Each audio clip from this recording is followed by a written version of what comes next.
Mike Gonzalez is working tirelessly to debunk the myths of identity politics. As a senior fellow at the Heritage Foundation, Mike sounded the alarm regarding critical race theory before most were aware of it. Mike is the author of The Plot to Change America, How Identity Politics is Dividing the Land of the Free, and he has an upcoming book, BLM, The Making of a New Marxist Revolution. He knows the full veracity of the lies of the left and exposes them daily. Please join me in welcoming from the Heritage Foundation, Mike Gonzalez.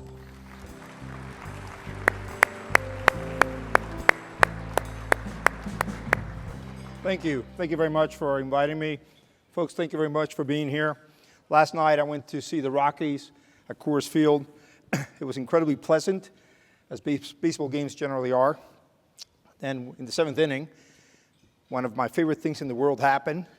We stood up and in communal bliss sang "Take Me Out to the Ball Game." So it was all goodness until a very disturbing thought crossed my mind. And it was that I couldn't believe that we were still able to do this, that the seventh inning stretch and "Take Me Out to the Ball Game" had not been branded an element of white supremacy and that it had been canceled. This is the world in which we live in now. And it's pretty much the world in which we have lived since George Floyd was killed last year. Since then, the belief that systemic racism is embedded in every aspect of our lives, and that all American society, even the way we think, must be completely overhauled, has become the ideology of the realm. Indeed, under Biden-Harris, it has become the official state ideology. This is why Americans, a people long recognized by both social scientists and foreign visitors as having an exceptional attachment to liberty, and you here in the West are especially attached to liberty, are rising from coast to coast to oppose CRT. I have studied CRT, I've studied the predecessor, critical theory, and I find myself crisscrossing the country constantly to talk about it. You said I published a book last year. The Plot to Change America was exactly this, The Plot to Change America. And now I'm seeing what I wrote play out every day. And I take time from my family to travel to several states to help them with legislation they're passing. I helped a state today on the phone. I forgot how many are close to passing legislation. I think it's close to 20. Now, this groundswell of opposition to CRT has finally gotten the attention of those who want to impose this ideology on us. And they're expressing dread at what they're seeing. They're shocked they couldn't take over the K through 12 schools, the workplace, the military, the church, and even the country without meeting resistance. And because they're confused, their tactics can be contradictory. For example, they pretend that what is happening is not CRT, and yet at the same time tell us who criticize CRT that we're racist. This happened in an illuminating exchange last week between Joy Reid of MSNBC and Nicole Hannah-Jones of the New York Times. They told what we call whoppers. Nicole Hannah-Jones said, quote, "Most teachers have not heard or studied critical race theory." Not true. She also said diversity training and CRT are not related whatsoever, quote unquote. That's also not true. But their exchange served to shed a light on what the left's likely strategy is to contain what is happening across the country.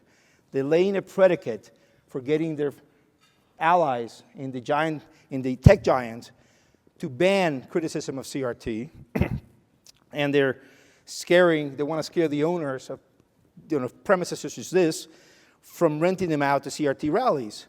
This is happening already in Duluth. Last week, the local NAACP spread the libel that criticizing CRT was hate speech, which forced the Holiday Inn to cancel a scheduled meeting. Last week as well, Twitter canceled for a couple of hours the account of Citizens for Renewing America because of its CRT toolkit. Another tactic that they're using is to say that actually we don't want our children to be taught about slavery or Jim Crow or segregation. This is completely a red herring. I don't know anybody in this space who thinks that way. So how can you tell what is happening? Well, Heritage has put together a great handout. We have it outside at our booth. Take it with you if you can. But let me tell you what CRT is, in the short time that I have. It really is an academic discipline, but it's also a call to action, founded by law professors mostly of color, who used Marxist analysis to hypothesize that racial dominance by whites created systemic racism. They became dominant in universities from the 80s on, but their impact on public policy was limited. The killing of George Floyd, as I said, has changed that. Now it has jumped, the university has entered all of our lives. What I like to say is that two bad viruses jumped the lab in 2020, COVID and CRT. So how do you recognize it? Well, I'm going to give you 5 bedrock principles. It's not exhaustive, actually, but I do have limited time. The most important bedrock assertion that critical race theory makes is that racism is not the result of individuals making a conscious decision to be racist. It's not that we're committing the sin of not loving our neighbor because of race. Rather, racism is systemic and structural. It is embedded in American law, the legal system and institutions, in the free enterprise itself, and imposes white behavior as the societal norm. The system, including our capitalist system, is supposedly rigged to reward white behavior and preserve white supremacy. Any curriculum or training session that teaches that Americans must work to dismantle all the laws, traditions, norms, institutions, and even the seventh inning stretch, the entire American system itself is part of CRT. The second tenet is that race drives all behavior. Critical race theorists assert that American culture is a conspiracy to perpetuate white supremacy by imposing white concepts, everything from punctuality to liking, reading, and writing. This is stuff that's so ugly. Members of minority groups, therefore, must retain their cultural habits, never adopt standard practices or norms, no matter how neutral they appear. They must never assimilate. A third tenet is that white people are born with unearned privilege that is denied to non-whites. They say this produces a white premium and prevents the white working class from working with the black working class to overthrow capitalism. The last tenet is that, the last tenet I will discuss with you, there are many other tenets, is that equity must replace equality. And a lot of you must be saying, well, they're the same thing. And they used to be pretty much the same thing. They even sound very similar. But CRT has corrupted equity, and now it's the functional opposite of equality. Under CRT, equity demands that race-based discrimination, especially by government, take place, because they say that systemic racism produces disparity between the races, and that all disparities between the races are the result of systemic racism. The system will only deepen the disparities, so government must take hand and treat individuals unequally because of our race. So we've taken a huge step backward to before LBJ signed the Civil Rights Act on July the 2nd, 1964, when we said we're going to actually finally do away with race-conscious policies. They have not worked, and we have strived to do that. Now, that's what they're insisting that we do.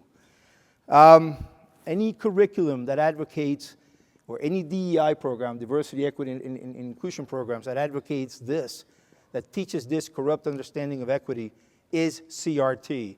And don't let your school principal or Nicole Hannah-Jones tell you otherwise. This is not all of CRT. I've given you just a very small part of it. Now you can recognize it and call it out for what it is. I really thank you for the opportunity to be here. Anytime I get out of the swamp, it's a good day, although I do miss my family, but I think this is the battle of our times, and I ask you to join it. Thank you very much. Grab a seat. I made it under 10 minutes. That's great. Thank you, Mike. Really appreciate it. Thank you. I really appreciate it.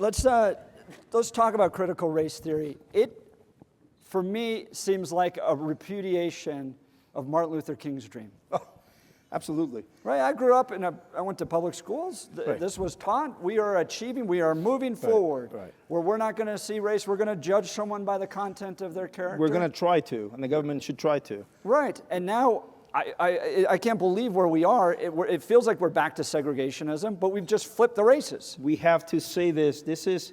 We have truth on our side, and we have this on our side. We don't want race-conscious policies. Right. We tried that, and it was a huge failure. And it took a lot of blood, sweat, and tears, and people did get beat up. And it took Brown it took the Civil Rights Act, which was passed, by the way, I'm not a party person, but it was passed because of Republican support. And we cannot, the thing is, though, while it was contained within the university, they never met any opposition. They said, yeah, now the laws are against this. At the beginning, people were saying, you can't do this is racist. Right. But now that it's jumped the walls, and Americans are saying, no, you can't do this. It's racist. Right. Now they're having to confront this again. We have to continue to repeat this. Sorry for the long answer. No, it's fine. We're seeing a lot of parents step up. A lot of school board videos coming out the last few weeks of parents saying, we don't want this in our schools. What's your message? We've got a lot of people watching online, a lot of people in this room. What is your message to parents with young children in government-run schools that are seeing this now find its way into curriculum? Demand to know the curriculum. Speak to your teacher. Speak to your principal. Don't take this for granted. Don't take no for an answer. When they say, no, the curriculum, it's a private thing, we cannot share it with you. If they say to you, we don't do CRT, which they will say to you, they're going to say, we don't teach CRT, which is kind of true. They're not teaching the writings of Derek Bell or Angela Harris or Kimberly Crenshaw, but they're implementing CRT, which is violative of Title VI of the Civil Rights Act. It's violative of the 14th Amendment, Equal Protection Clause. Fight this. You're fighting for your country and your children. You're fighting for your workplace as well. That's right. That's right.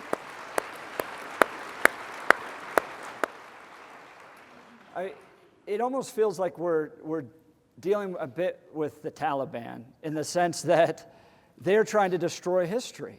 I mean, they're trying to rewrite history. They're trying to destroy history. I remember watching the news, and we would gasp that the Taliban had gone in and destroyed all these Buddhist temples and statues and history and rewritten history and tried to get rid of history. They wanted history to come through their perspective. Right.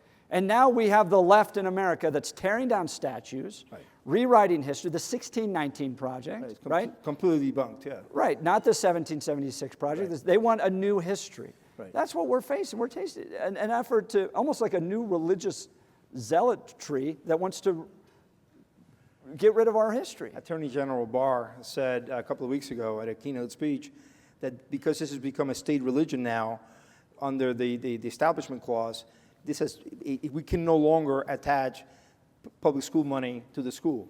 It needs to go with the child. It needs to be attached to the child. Right, right. This is the only way out of this. And you're completely right. There's a reason why Pol Pot named the year in which he came in year zero. There's a reason why Fidel Castro completely impugned all of Cuban history for 400 years. There's a reason the Bolsheviks hated everything about Russia.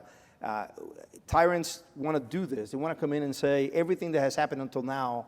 Nicole Hannah-Jones in that exchange with Joy Reid, she was so upset about what is happening because she's saying we were so successful in 2020. People, even conservatives, were saying, quote, I'm quoting her, "My country is not what I thought it was," and they were winning. She thought that was success. That people were saying, oh my God, my country's not what I thought it was. This is a good country. This is not perfect, but this is the greatest experiment in prosperity, human flourishing, and liberty. Can we do better? Yes, we can do better, and we need to do better. But believe me, I lived in 7 countries at least a year. I was a foreign correspondent and lived in many countries. There's a line out the door of people waiting to get in. There isn't a line indoors waiting to get out. There's a reason for that. That's right. That's right. Their criticism is that conservatives are racist. That's why we don't want to engage They're in racist. critical race theory. Right. No. If you know you're not a racist, fight this. Because, this is a libel. They're the ones who want to have color-conscious policies. They want to have color-conscious policy. Repeat that 50 times. That's right. That's right. We're invested in this because we believe in the founding principles of this country, that all men are created equal, that we are judged by the content of our character. We need to live up to that. That is why we're invested in this, Right, because that's the future we want, not these race-based policies. We have always solved our problems by trying to live up to those dreams. We have failed them again and again and again. We know that. We failed them with slavery. We failed them with segregation. When have we solved this? By trying to live up to that dream, that ideal. That's right. That's right. Ladies and gentlemen, Mike Gonzalez, he's done a great job. Thank you, sir. That was great.